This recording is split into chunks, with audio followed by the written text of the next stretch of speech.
好，来继续要来看是这个驾驶拒绝攀插开车来冲浪，警察是连开28枪。台北市中山区半暝4点半，阮经理新生北路巡逻，发现一台车真可疑，向前要来攀查，对方竟然是冲浪远境来逃走，警察连开28枪。这嫌犯开2公里了后，车链来绑链，车顶4个人总互抓起来，嘛伫车顶超出着毒品，还录音。停车！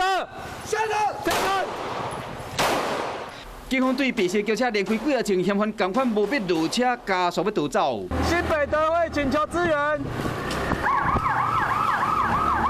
透早4点外，嫌犯本来伫新城北路停车场，警方要临检，伊无要配合冲浪警察，警方就到北安路拍破链啊，连开28枪，才顺利抓到人。你敢漏车啦！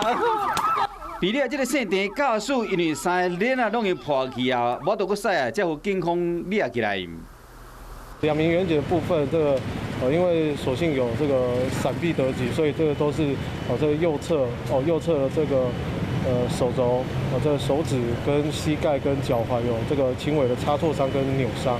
交代关键，敢若溜皮尔，无啥要紧。嫌犯可能是因为朋友是毒品的通缉犯，车顶有毒品，才会无顾一切走警察局，这些拢总被依照毒品罪嫌移送。